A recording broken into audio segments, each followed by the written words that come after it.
Hello, am I audible to everyone?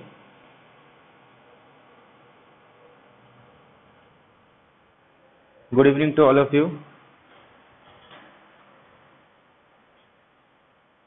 Good evening.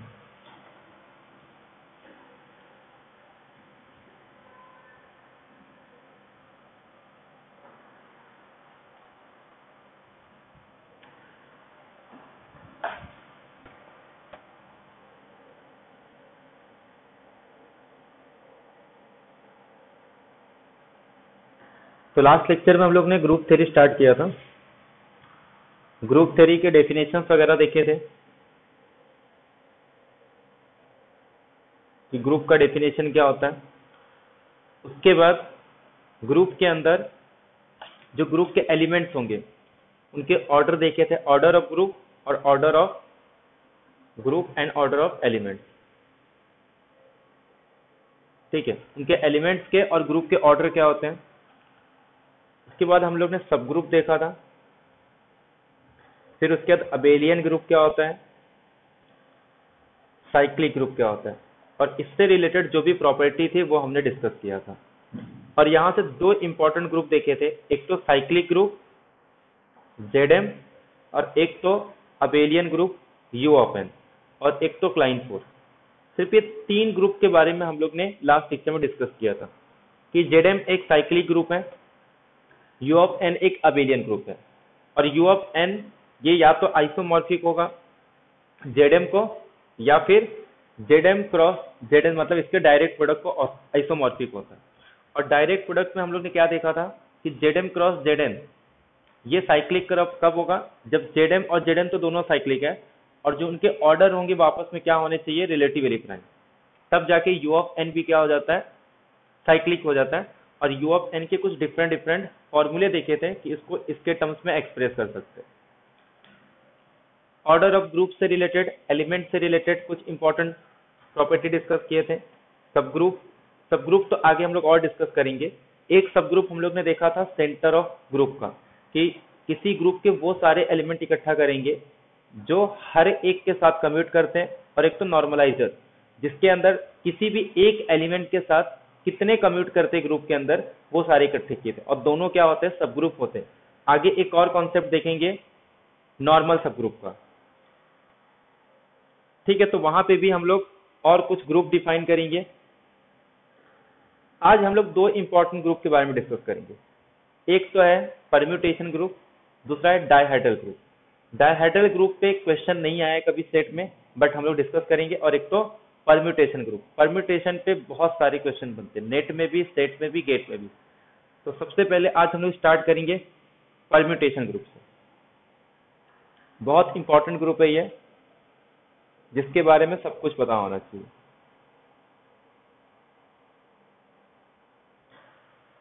अब permutation group नाम से ही पता चल रहा है, परम्यूटेशन। अब परम्यूटेशन का मतलब क्या होता है कि अरेंज करना है। कोई भी एलिमेंट दे देंगे, इसको आपस में अरेंज करो, तो जितने भी पॉसिबल अरेंजमेंट होते हैं एन ऑब्जेक्ट्स के, उसी को हम लोग क्या बोलते हैं, परम्यूटेशन। कि अगर एन डिस्टिंक्ट ऑब्जेक्ट है तो उनको परम्यूट करना, वही अपने पास परम्यूटेशन होता है। अगर किसी एन डिस्टिंक्ट ऑब्जेक्ट को परम्यूट करना है तो टोटल कितने एन फैक्टोरियल वेज है कि मैं एन डिस्टिंक्ट ऑब्जेक्ट को क्या कर सकता हूं, परम्यूट कर सकता हूं, मतलब उनको अरेंज किया जा सकता है।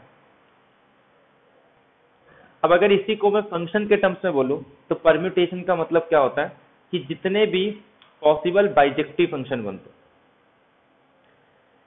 हैं, F such that F is an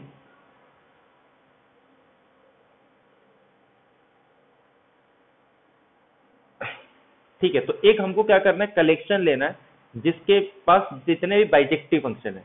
but हम लोग जो परम्यूटेशन ग्रुप के अंदर डिस्कस करेंगे वो सिर्फ फाइनाइट ग्रुप पे। तो अगर मैं कोई एक फाइनाइट सेट ले रहा हूं जिसके पास मान लो a1 solve up to an कुछ फाइनाइट नंबर ऑफ एलिमेंट्स हैं।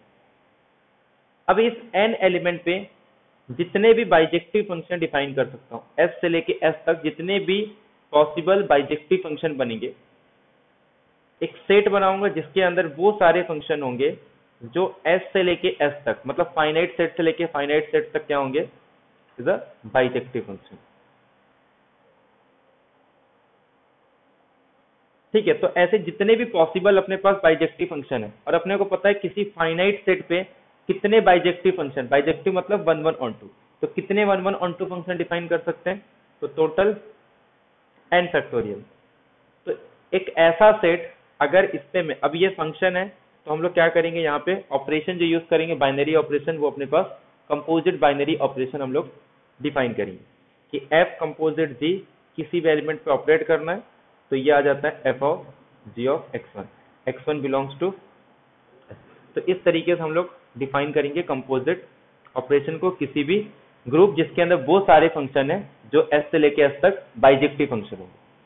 तो मतलब ये कह सकते हैं कि एक फाइनाइट सेट लिया या फिर कोई भी n सिंबल वाले सेट पे हम लोग क्या कर सकते हैं, परम्यूटेशन डिफाइन कर सकते हैं। कोई भी चीज हो, अगर n ऑब्जेक्ट है तो उन n ऑब्जेक्ट को हम लोग क्या कर सकते हैं, परम्यूट कर सकते हैं, क्या करके, उस पर एक बाइजेक्टिव फंक्शन डिफाइन करके। क्लियर है सबको ये? तो परम्यूटेशन ग्रुप क्या है कि बाइजेक्टिव फंक्शन या परम्यूटेशन का हम लोग ग्रुप बनाते हैं जिसके जो सारे एलिमेंट होंगे ना, वो अपने आप में एक फंक्शन होते हैं, कहां से कहां तक, एक फाइनाइट सेट पे या किसी भी फाइनाइट n सिंबल पे s से लेके s तक जितने भी पॉसिबल बाइजेक्टिव फंक्शन है उन सबके कलेक्शन पे ऑपरेशन क्या डिफाइन करेंगे हम लोग, कंपोजिट। तो ये फॉर्म करता है ग्रुप, और इसके पास जो नंबर ऑफ एलिमेंट्स होंगे वो कितने होंगे, n फैक्टोरियल। तो मतलब सेट पे अगर मैं नंबर ऑफ एलिमेंट चेंज करूंगा तो मेरे पास ग्रुप के अंदर जो नंबर ऑफ एलिमेंट होंगे वो भी चेंज होंगे। अब इसमें कुछ नोटेशन यूज करते हैं कि इसके अंदर कॉन्सेप्ट साइकिल का कॉन्सेप्ट क्या होता है, transposition, disjoint cycle, even permutation, odd permutation. तो ये एक एक करके अपने को डिस्कस करना है। तो सबसे पहले जो डेफिनेशन दिया है उसी का यूज करके हम लोग डिफाइन करते हैं। पहले तो एक बात हो, जब भी हम लोग ग्रुप कंस्ट्रक्ट करते हैं, जैसे अगर मुझे इन जनरल कोई भी ग्रुप बनाना है, तो सबसे पहले तो मैं क्या ध्यान दूंगा कि अगर उसके पास एक एलिमेंट है तब तो ठीक है, वो ट्रिवियल ग्रुप हो जाएगा, उसको छोड़। अगर भी कोई भी मैं दो एलिमेंट ले रहा हूं, तो सबसे पहला तो ये क्लोजर प्रॉपर्टी को सेटिस्फाई करना चाहिए। मतलब कि इसमें कोई भी दो एलिमेंट लूं, जब उनको ऑपरेट करूंगा तो जो भी आउटपुट रहेगा वो उसी सेट के अंदर आना चाहिए, इसके बाहर नहीं जाना चाहिए। तो पहले तो एक चीज हम लोग ये ध्यान देते हैं। सेकेंड क्या है कि जो ऑपरेशन हम लोग डिफाइन कर रहे हैं वो एसोसिएटिविटी को फॉलो करना चाहिए। और उसके बाद सबसे इंपॉर्टेंट एक होता है आइडेंटिटी, और एक होता है इसके पास कि हर एक एलिमेंट के लिए इनवर्स होना चाहिए। तो इसका मतलब क्या है कि अगर किसी सेट के पास एक ही एलिमेंट है तो उसके पास सबसे पहले क्या है, आइडेंटिटी आता है। तो कम से कम आइडेंटिटी तो होना चाहिए। तो जब भी कोई ग्रुप फॉर्म करेंगे, अगर उसके पास एक ही एलिमेंट है तो वही क्या होगा, हमेशा आइडेंटिटी हो जाता है। तो अगर मैं एक एलिमेंट ले रहा हूं तो ये मेरे पास आइडेंटिटी होगा। लेकिन अगर अब मुझे सेकेंड एलिमेंट लेना है तो ये तो खुद सेल्फ इनवर्स होगा, इसको तो मैं ले। अब सेकेंड एलिमेंट के पास क्या ऑप्शन है कि अब इसके पास ही सेल्फ इनवर्स ही होना चाहिए। अगर मैं दो एलिमेंट ले रहा हूं ना, तो एक एलिमेंट तो ये इनवर्स है, आइडेंटिटी का इनवर्स आइडेंटिटी आता है। अब अगर मुझे नेक्स्ट एलिमेंट लेना है ना, तो इसके पास कोई ऑप्शन नहीं है बजाय इसके कि ये खुद का इनवर्स होगा। ये क्लियर है सबको? तो एक एलिमेंट ले रहे हैं तो वो हमेशा आइडेंटिटी होगा। अगर ये ग्रुप फॉर्म करता है कोई भी सिंगल एलिमेंट, तो उसके पास जो एक एलिमेंट होगा वो आइडेंटिटी है। फिर उसके बाद जब मैं एक ग्रुप डिफाइन कर रहा हूं जिसके अंदर आइडेंटिटी तो लेना पड़ेगा, अब उसके बाद जो एक नया एलिमेंट लेना है तो आइडेंटिटी का इनवर्स हमेशा आइडेंटिटी आता है। ठीक है, अब बचा ये एक एलिमेंट। अब इसके पास भी इसका इनवर्स होना चाहिए। आइडेंटिटी तो हो गया कि ए स्टार ई करने पे या ए स्टार ए करने पे ए आएगा। अब सेकेंड कंडीशन क्या है कि for every A belongs to G there exist B such that A B is equal to identity आना चाहिए। अगर मान लो मैं ई को ऑपरेट करता हूं, फॉर एग्जांपल ई को, तो अगर मैं ई को ऑपरेट करूं तो फिर से क्या मुझे मिल जाएगा, ए, और ए की वैल्यू क्या आ जाएगी, ई। तो इसका मतलब एक खुद वही एलिमेंट आ जाएगा। अगर मान लो इन केस कि ये एलिमेंट का इनवर्स मेरा अगर आइडेंटिटी बन रहा है, तो उस केस में ए भी क्या आ जाएगा, ई, और सेट के अंदर रिपीटेशन अलाउड नहीं होता। तो इसका मतलब इसके पास फिर से एक ही एलिमेंट है। लेकिन अगर ये डिस्टिंक्ट है तो इसके पास दो ऑप्शन है, या तो कोई एक नया बी मिलेगा, अगर नया बी मिल गया तो उसके पास दो एलिमेंट नहीं होंगे, या तो फिर A is equal to A inverse. अब अगर मान लो मुझे कोई 3 एलिमेंट का ग्रुप फॉर्म करना है, मान लो ए बी सी, तो पहला चीज तो अपने को पता है कि इसमें से एक एलिमेंट आइडेंटिटी होगा। अब बचा बी और सी।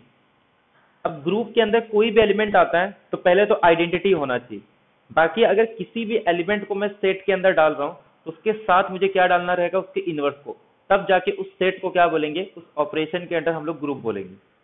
तो अब इसके पास दो ऑप्शन है, या तो बी का इनवर्स खुद बी आ जाएगा, या फिर कोई सी मिलेगा सच दैट बी सी या C B is equal to identity.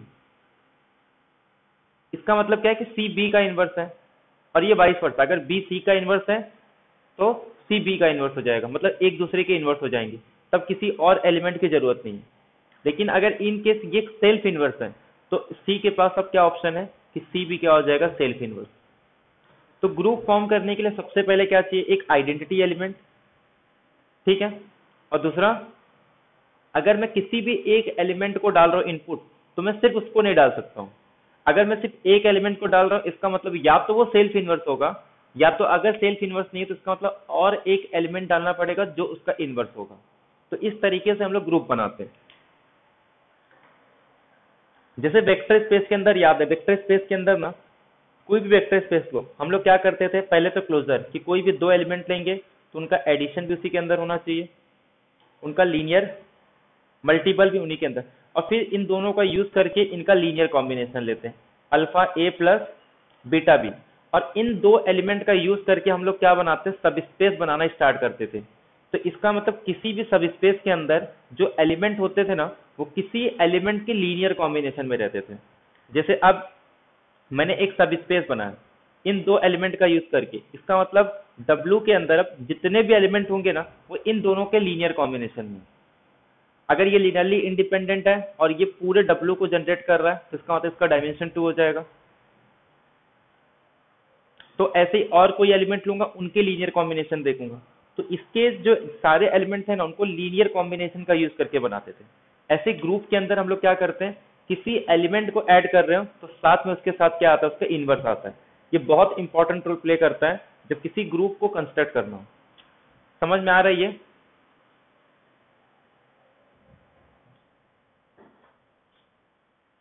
तो ऐसे ही जब मैं परम्यूटेशन ग्रुप डिफाइन करूंगा, मान लो किसी सेट के पास सिर्फ एक ही एलिमेंट है, जैसे मान लेते हैं एक सिंगल एलिमेंट 1 है, तो अगर इसके पास बाइजेक्टिव फंक्शन कितने बनेंगे, एस से लेके एस तक, तो इसके पास सिंगल एलिमेंट है 1 और यहाँ पे भी 1, तो सिर्फ एक ही बाइजेक्टिव फंक्शन बन सकता है कि 1 की इमेज क्या होगी, 1, मतलब 1 और इसका इमेज 1। तो ग्रुप के अंदर कितने एलिमेंट आएंगे, सिर्फ एक ही एलिमेंट आएगा और वो ये वाला, इसको मैं नाम दे देता हूँ F1। तो इसके पास सिर्फ एक ही फंक्शन। अगर इसको ग्रुप बनना है तो इसके पास एक एलिमेंट अगर है तो उसको क्या बनना पड़ेगा, आइडेंटिटी, क्योंकि बिना आइडेंटिटी के वो ग्रुप नहीं बन सकता। क्योंकि ग्रुप का थर्ड जो प्रॉपर्टी थी कि there exist E such that, कि किसी भी एलिमेंट पे ऑपरेट कर दो तो फिर आइडेंटिटी आना चाहिए। अब आइडेंटिटी आना चाहिए तो आइडेंटिटी का एग्जिस्टेंस तो होना चाहिए। तो अगर एक भी एलिमेंट डालना है तो सबसे पहले मैं किसको डालूंगा, आइडेंटिटी को। तो ये F1 क्या हो जाएगा, आइडेंटिटी। तो यहां से आइडेंटिटी की डेफिनेशन क्या होगी अपने पास, कि जो 1 का इमेज 1 होगा, ऐसे अगर दो एलिमेंट होंगे तो 1 का इमेज 1, 2 का इमेज 2, मतलब आइडेंटिटी मैप। इसको मैं सीधे सीधे ये भी बोल सकता हूँ कि ये अपने पास आइडेंटिटी मैप हो गया, कि हर एलिमेंट का इमेज क्या होना चाहिए, सेम एलिमेंट पे जाना चाहिए। 1 का इमेज 1 पे, 2 का इमेज 2 पे, 3 का इमेज 3 पे, ऐसे सॉल्व अप टू n का इमेज n पे जाना चाहिए। तो उसे हम लोग बोलते हैं आइडेंटिटी मैप, और यहाँ पे identity element of permutation group.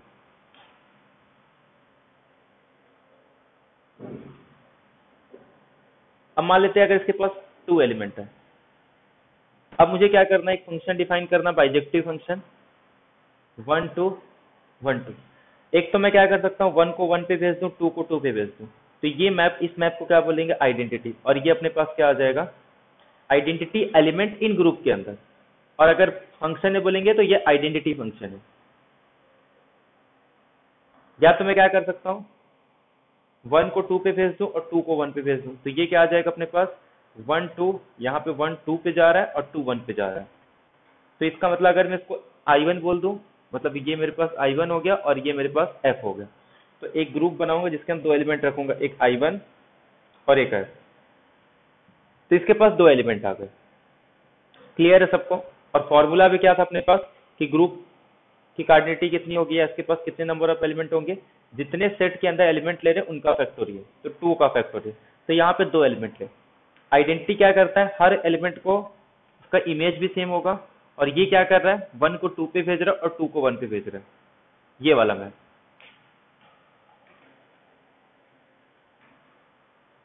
ऐसे हम लोग 3 के लिए डिफाइन कर सकते हैं, 1 2 3।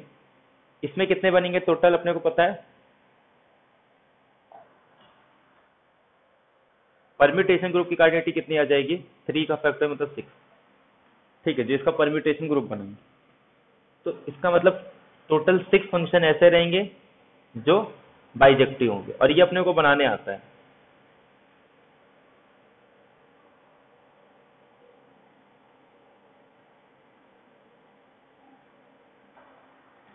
One two three 1 2 3 1 2 3।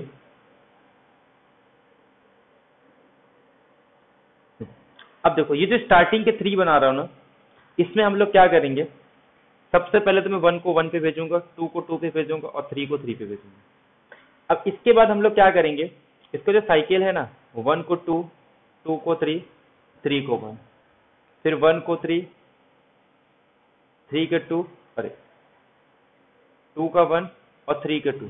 मतलब हम लोग ने इसके ऑर्डर को चेंज नहीं किया है। ऐसा नहीं कि 1 को 2 पे भेज रहा हूँ तो 2 को 1 पे भेज रहा हूँ। मतलब ये अगर इस ऑर्डर में है तो इसके एलिमेंट भी इसी ऑर्डर में होंगे। जैसे 1 1 पे गया, 2 2 पे गया और 3 3 पे जा रहा है। तो ये 1 2 3 अगर इस ऑर्डर में है तो यहाँ पे भी इसका ऑर्डर वही रहेगा, 2 3 1। इसका ऑर्डर क्या आ जाएगा, 3 1 2। इसका ऑर्डर चेंज नहीं होगा। तो इसे हम लोग क्या बोलते हैं, अगर मैं इसको सिर्फ S3 के लिए बोलूं तो इसको हम लोग क्या बोलते हैं, रोटेशन। सिर्फ S3 के लिए, आगे चल के रोटेशन नहीं बोलेंगे इसको। इसी को हम लोग D3 भी डिफाइन करते हैं, डायहेड्रल ग्रुप ये D3 भी होता है, इसी को S3 भी बोलते हैं हम लोग। मतलब जो परम्यूटेशन ग्रुप बनेगा वो अपने पास S3 आ जाता है, इसी को D3 भी बोलते हैं। ठीक है, तो ये सब एक ही चीज है। तो यहाँ पे जो ये जो 3 बन रहे हैं ना, ये रोटेशन हो जाएगा। अगर मैं SN के अंदर बोलूं तो इसको बोलते हैं इवन परम्यूटेशन।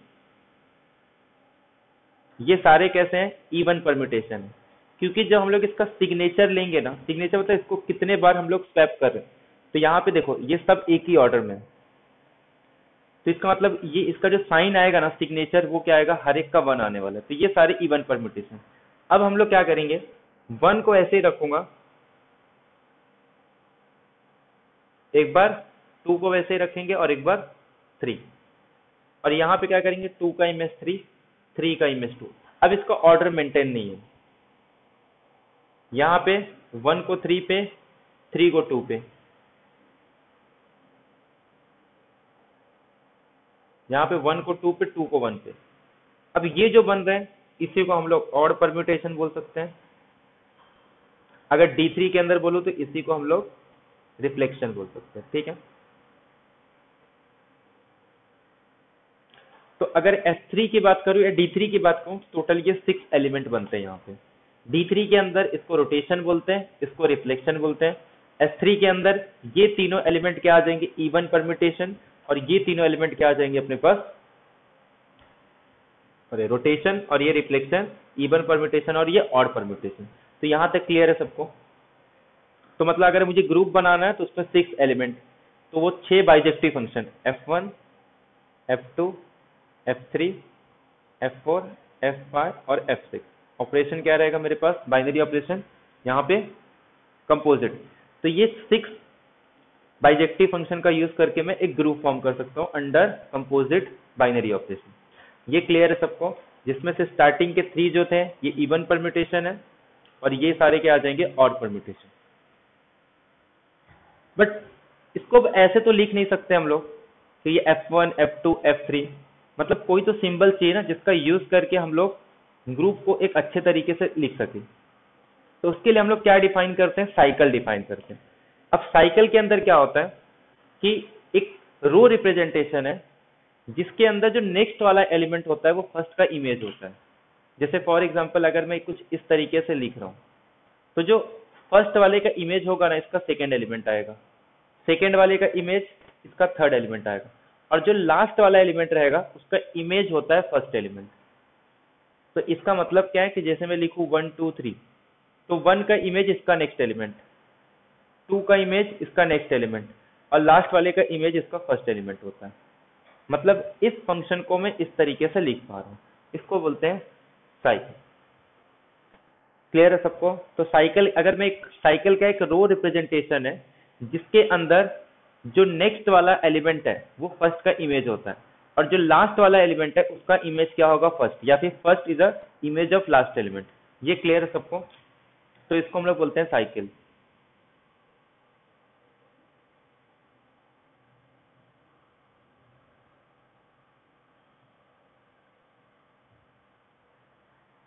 ये क्लियर है सबको?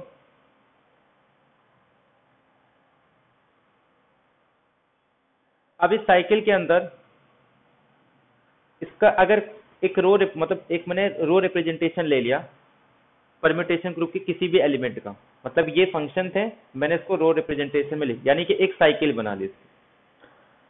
अब इसका लेंथ होता है, जैसे इस साइकिल के लेंथ की बात करूं तो ये अगर इस साइकिल को मैं कुछ इस तरीके से डिनोट कर दूं तो इसका जो लेंथ होगा वो कितना आ जाएगा, ये एक 3 लेंथ का साइकिल है।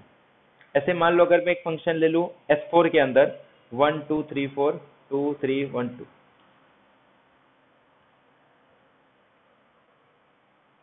तो इसका अगर मैं एक साइकिल बनाऊं तो इस केस में क्या होगा, 1 का इमेज 2, 2 का इमेज 3 और 3 का इमेज फर्स्ट, तो ये कंप्लीट हो गया। फिर नेक्स्ट एक 4 बन रहा है, तो ये मेरे पास आ गया एक साइकिल। तो ये जो बनता है ना इसको बोलते हैं साइकिल डिकम्पोजिशन। मतलब परम्यूटेशन ग्रुप के अंदर हर एक एलिमेंट का अपना साइकिल डिकम्पोजिशन होता है। जैसे 1 2 3 ये किसका साइकिल डिकम्पोजिशन था, 1 2 3 2 3 1, इसका साइकिल डिकम्पोजिशन ये है, इसका साइकिल डिकम्पोजिशन ये है। बट साइकिल डिकम्पोजिशन के अंदर जो 1 लेंथ के साइकिल होते हैं उसको लिखते नहीं, उसको मान के चलते हैं कि 4 4 पे जाता है। जैसे अगर S4 के अंदर मैं लिखूं 1 2, तो इसका मतलब क्या है कि 3 और 4 ये सिंगल सिंगल लेंथ के साइकिल है और इसको लिखा नहीं जाता है। इसका मतलब 3 3 पे जा रहा है और 4 4 पे जा रहा है। लेकिन अगर S2 के अंदर करूं तो इसका मतलब इसके पास यही साइकिल है। लेकिन S3 के अंदर इसका मतलब 3 का इमेज 3, S4 के अंदर 4 का इमेज 4। क्लियर है सबको? तो सिंगल लेंथ के साइकिल को नहीं लिखते हैं, कम से कम कितने लेंथ का साइकिल होना चाहिए, 2, और 2 लेंथ के साइकिल को हम लोग क्या बोलते हैं, ट्रांसपोजिशन। तो ये क्लियर हो गया सबको? साइकिल, उसका लेंथ, ट्रांसपोजिशन। अब किसी भी दो साइकिल को हम लोग क्या बोलते हैं कि वो डिसजॉइंट होंगे। तो डिसजॉइंट कब होंगे, जब उसके पास कोई भी कॉमन एलिमेंट नहीं होगा। जैसे S4 के अंदर मैंने एक ले लिया 1 2 और 3 4,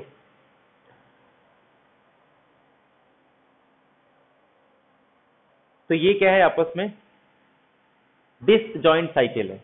क्यों? क्योंकि इसमें कोई भी कॉमन एलिमेंट नहीं है। इसका मतलब क्या है कि 1 2 पे जा रहा है और 2 का इमेज 1, और ये S4 के अंदर है, तो इसका मतलब क्या है कि 3 भी फिक्स है और 4 भी फिक्स है। ऐसे ये इसमें क्या होगा, 1 और 2 फिक्स है मेरे, 1 1 पे जा रहा है, 2 2 पे जा रहा है, और 3 का इमेज 4 और 4 का इमेज 3। तो ये मेरे पास साइकिल डिकम्पोजिशन है और ये इसका ओरिजिनल फंक्शन है। क्लियर है सबको ये? और ये दोनों को हम लोग क्या बोलेंगे, ये आपस में डिसजॉइंट साइकिल है।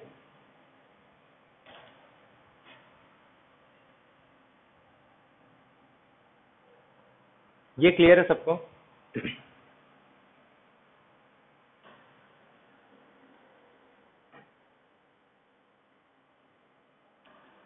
तो Sn के अंदर कोई भी एलिमेंट ले लो,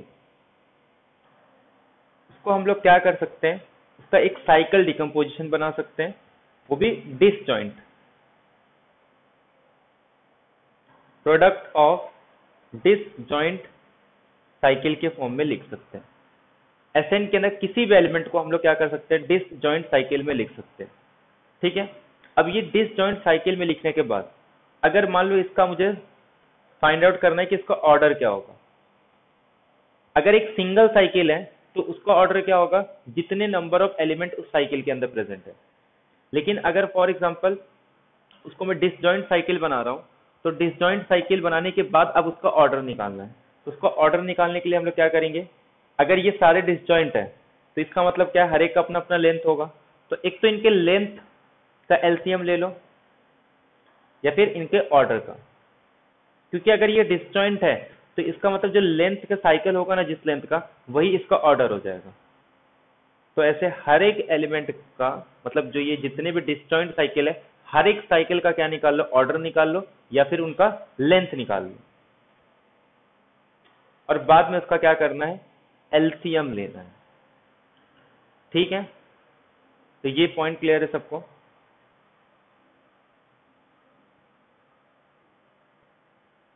कि अगर एसएन के अंदर किसी भी एलिमेंट का ऑर्डर निकालना है तो सबसे पहले क्या करो, उसको प्रोडक्ट ऑफ डिसजॉइंट में इसको लिखो, फिर उसके बाद हर एक का लेंथ या हर एक का ऑर्डर का एलसीएम लेना। क्लियर है सबको।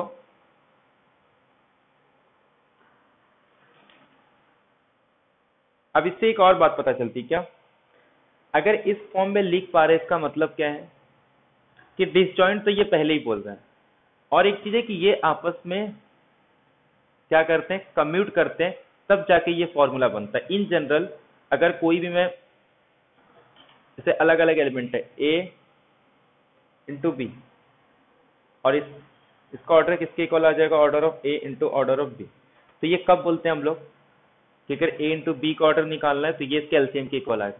पहली बात तो ये इसको कम्यूट करना चाहिए। ठीक है, ए बी और बी ए होगा एक तो तब, और दूसरी बात ये आपस में डिसजॉइंट भी होने चाहिए, कोई भी कॉमन एलिमेंट नहीं आना चाहिए। तो इसीलिए यहाँ पे डिसजॉइंट वाला कॉन्सेप्ट तो डायरेक्ट आ जाता है। दूसरा कि ये जितने भी डिसजॉइंट साइकिल होते हैं ना एसएन के अंदर, वो आपस में कम्यूट करते हैं। एक तो यहाँ से ये पता चलता है। तो ये पॉइंट क्लियर है सबको। तो इसका मतलब एसएन के अंदर किसी भी एलिमेंट का हम लोग ऑर्डर निकाल सकते हैं, जिसका यूज करके हम लोग एसएन के अंदर मतलब S5 तक तो ठीक है, जैसे S6, S7, S8 में जाते हैं तो फिर उसका ऑर्डर निकालने के लिए इसका यूज करते हैं। अब किसी भी ग्रुप के अंदर, अभी हम लोग कॉन्जुगेसी नहीं पढ़ रहे, कॉन्जुगेसी बाद में पढ़ेंगे। तो अगर एक किसी का सेम साइकिल डिकम्पोजिशन है तो वो आपस में एक क्लास के अंदर रखते हैं, और वो क्लास का रिलेशन क्या होता है, कॉन्जुगेसी रिलेशन, वो बाद में डिस्कस करेंगे। तो इसका मतलब ये हो गया कि एक टाइप के साइकिल डिकम्पोजिशन सबका बिहेवियर सेम होगा। ठीक है, मतलब अगर एक इवन है तो सारे इवन हो जाएंगे, सबके ऑर्डर सेम होंगे, क्योंकि एक क्लास के अंदर रखने पर उनका सारी प्रॉपर्टी सेम हो जाती है। तो मतलब अगर मैं कोई एक सिग्मा ले रहा हूँ, मान लो ये इसका साइकिल डिकम्पोजिशन, एक बीटा ले रहा हूँ, इसका भी यही साइकिल डिकम्पोजिशन है, तो सेम साइकिल डिकम्पोजिशन के कितने नंबर ऑफ एलिमेंट्स होंगे, एक तो ये क्वेश्चन आता है।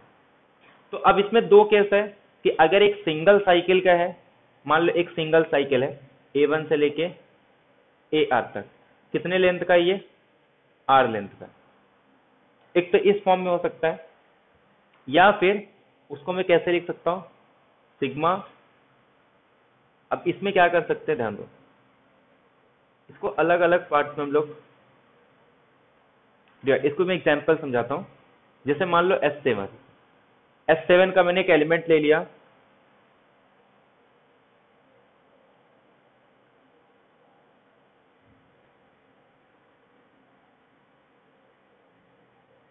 चलो ये ले लो 1 2 3 5 6, तो ये बिलोंग कर रहा है S7 के अंदर। तो सबसे पहले तो इसका पूरा कंप्लीट मतलब सिंगल सिंगल भी ना, उसको भी लिख लो 1 2 3 5 6, और क्या बचा इसमें 4, और एक क्या बचेगा 7। तो ये इसका पूरा कंप्लीट साइकिल डिकम्पोजिशन हो गया। अब इसमें क्या करना है, जितने भी डिफरेंट डिफरेंट लेंथ के हैं ना, उनको सब इकट्ठा कर लो।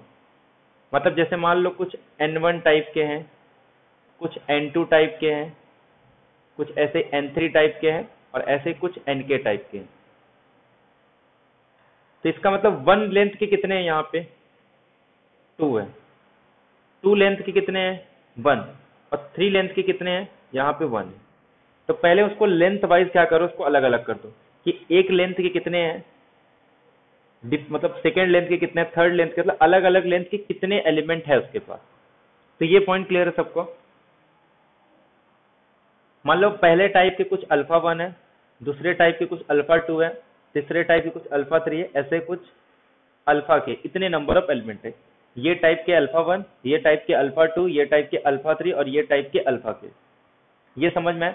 जैसे यहाँ पे अगर बोलेंगे तो 1 लेंथ के कितने हैं, 1, तो अल्फा 1 1 आ गया। 2 लेंथ के कितने हैं, तो अल्फा 1 की वैल्यू 1 है। अल्फा 2 कितना हो जाएगा मेरे पास, 1, और अल्फा 3 कितना हो जाएगा, 1। ये 3 लेंथ के, ये 1 लेंथ के और ये 2 लेंथ के। तो ये समझ में आया सबको कि किस हर टाइप के कितने नंबर ऑफ एलिमेंट है। टाइप मतलब उसके लेंथ के अकॉर्डिंग।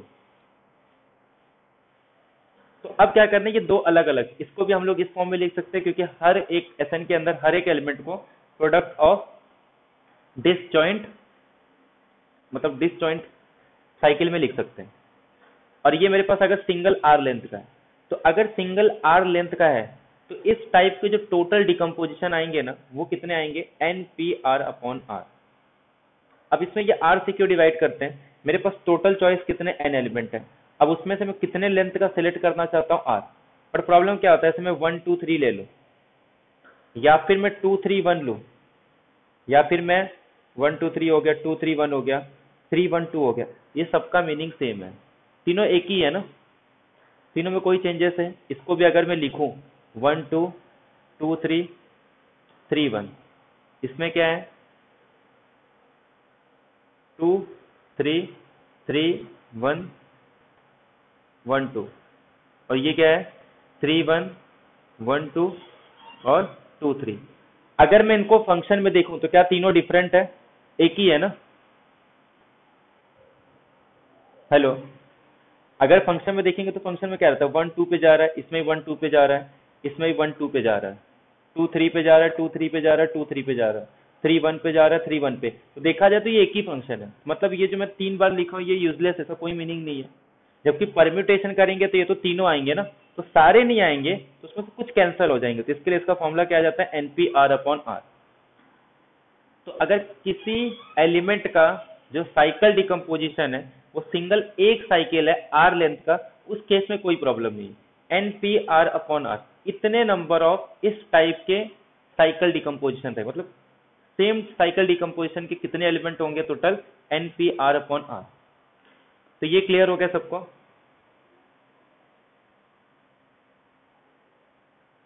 हेलो, ये पहला क्लियर है, उसके बाद ये देखेंगे। हेलो, अब जैसे कोई एग्जांपल ले लेते हैं। अब कोई क्वेश्चन पूछे कि S13 के अंदर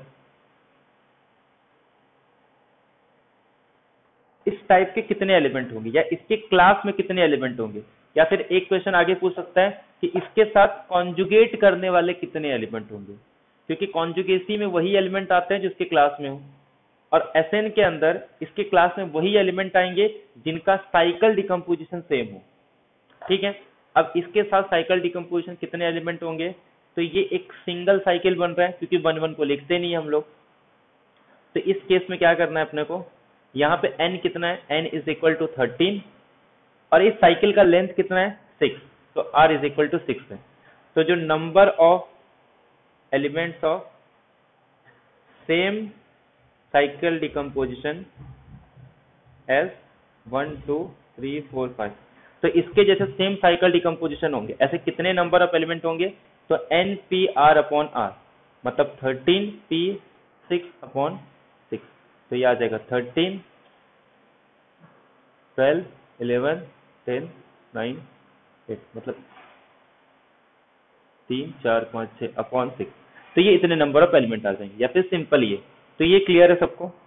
अगर एक सिंगल साइकिल का है तब तो कोई दिक्कत है, तो direct N P R upon are.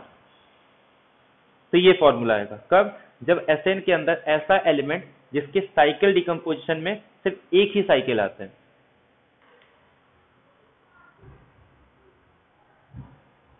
Hello, तो ये क्लियर है। NPR/R। हेलो, तो ये सिंगल साइकिल के लिए क्लियर है सबको?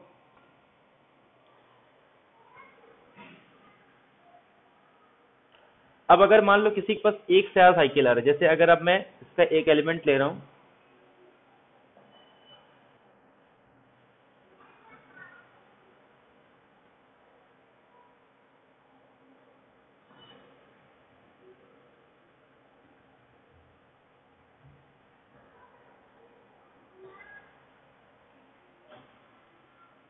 अब ये इसका बनाना है, मतलब ये इस सेम साइकिल डिकम्पोजिशन में कितने नंबर ऑफ एलिमेंट होंगे। तो पहले तो मुझे इसको कन्वर्ट करना पड़ेगा, क्लियर है? क्योंकि ये देखो इसमें 1 2 3 4 है, ये डिसजॉइंट नहीं है ना। तो पहले तो इसको हम लोग क्या करेंगे, डिसजॉइंट। तो डिसजॉइंट के लिए क्या करना होता है, तो एक तो पहले इसका साइकिल बनाओ, ठीक है, और इसमें जो डिसजॉइंट वाले हैं ना पहले इनको हटा दो। जैसे ये 1 2 3 4 5 6 है, तो पहले तो इसको कंप्लीट करना, एक साइकिल बनाना है। ऐसे ये इसको पहले एक साइकिल, तो डिसजॉइंट वाले पहले किसी एलिमेंट को उसको डिसजॉइंट के फॉर्म में लिखना रहता है। अब जैसे मान लो अगर मैं इसको ये कैंसिल कर दूं, तो अब इस टाइप के कितने एलिमेंट होंगे। अब ये डिसजॉइंट में है, ये अलग लेंथ का, ये अलग लेंथ का, ये अलग लेंथ का, ये सारे यूज हो गए क्या? हम पूरे सारे मत यूज करो। 1 2 3 4 7 8 9 11 12, और एक ले लो 4 7 दोनों 5 8। तो अब इसमें पहले टाइप निकालते हैं। 1 2 3 4, इतने ही टाइप के एलिमेंट है इसमें, सिंगल से लेके 4 तक। 4 से ज्यादा लेंथ का तो कोई है नहीं। ऐसे टाइप के कितने नंबर ऑफ एलिमेंट है?